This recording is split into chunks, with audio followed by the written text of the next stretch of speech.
इसमें दो तीन बात समझिए। रेलवे, कृषि, इसमें दो तीन बात समझिए।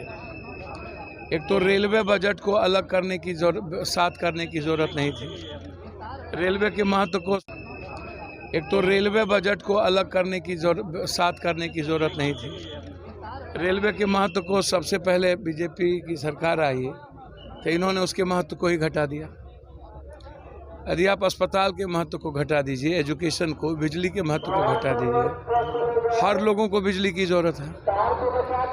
आम आदमी की सुविधा के लिए रेल को नेहरू जी, महात्मा गांधी की क्या कल्पना थी कि रेलवे को आम आदमी इस पर किसी पर बोझ ना पड़े। ठीक है, रेलवे को मुनाफा का सौदा नहीं किया जा सकता। आप एक तो कोरोना के बाद आधी ट्रेन बंद हो गई लगभग। इस दूसरी चीज़, लगभग बिहार में आप कोई नई रेल आप दिए नहीं। उसके बाद जो आम आदमी के लिए जो भी रेल है, उसकी सुविधा पर कोई ध्यान नहीं रहा, उसकी सुरक्षा पर, उसके ट्रैक पर कोई ध्यान नहीं रहा। मेरा सवाल इसमें सीधा है कि आप 18 ठो वंदे मातरम नहीं बनाए अरबों खरबों का। आप उसकी मार्केटिंग पर जितना खर्च किए उतना पर ये एक्सीडेंट नहीं होता।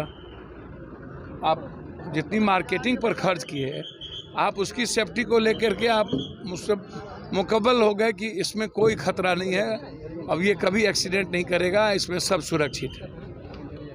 मात्र 18 आदमी अरबपति चलने वाला ट्रेन आपने जिसको राजनीति और सियासत का हिस्सा बना दिया है। कितने बलि लेंगे आम लोगों की, जो सबसे ज़्यादा टैक्स देता है, रेलवे को सबसे ज़्यादा मुनाफा बना देता है। आप उस पर तो कभी तवज्जो नहीं देते।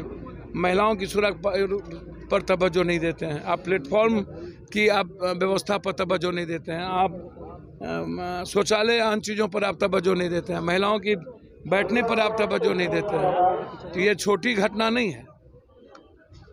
आपका पूरा ध्यान, अब रेलवे में राजनीतिकरण का क्या मतलब है भैया, आप हमको बता दीजिए। रेलवे में सत्ता को ढूंढने की क्या जरूरत है? बिजली में राजनीति और सियासत को ढूंढने की क्या जरूरत है? ये तो नीड से और आम आदमी के पैसे से, आम आदमी के टैक्स से हम सुविधा दे रहे हैं। इसमें कोई नेता या कोई सरकार अपने बाबू के घर से, किसी के घर से तो मिलता नहीं है। और अभी भी रेलवे ट्रैक पर आप एकदम जिस तरीके की एक्सीडेंट है, तो असीम कृपा है भगवान की, कम से कम 100-200 लोग मरते। और इसमें क्या छुपाया गया, क्या हुआ है, ये तो अभी नहीं पता चलेगा। लेकिन जो इसमें दोषी है उसको अविलंब सस्पेंड करना चाहिए। 20-20 लाख का कम से कम मृतक को मुआवजा दीजिए आप किसी भी कीमत पर। ये हादसा क्या कोई साजिश है या? सर मुझे एक आरोप लग रहा है कि प्राइवेटाइजेशन की वजह से इस तरह के देखिए, आरोप प्रत्यारोप में हम घटना में नहीं जाएंगे। हमको राजनीति नहीं आती है करने। मैं स्पष्ट जानता हूं कि निजीकरण रेलवे का नहीं होना चाहिए। जब आप सब कुछ का निजीकरण कर दीजिए, जैसे एयरपोर्ट का निजीकरण हो गया, तो रेल जो आम आदमी का है, यहाँ निजीकरण का कोई गुंजाइश नहीं है। इसको कंप्लीट सरकार यदि निजीकरण कर देंगे तो वो सबसे पहला मुनाफा खोजेगा, 3 गुना 4 गुना मुनाफा खोजेगा।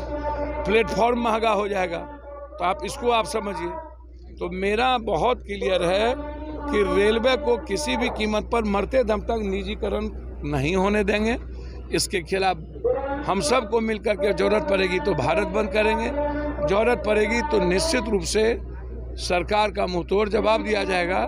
लेकिन अभी सवाल है ये घटना, इस घटना की इंक्वायरी बहुत बारीकी से होनी चाहिए। क्या ये साजिश थी या ये घटना घटित हुई, और जो लोग इसमें इन्वॉल्व हैं सस्पेंड करना चाहिए। सर 2 घटनाएं हो गई 6 महीने के अंदर।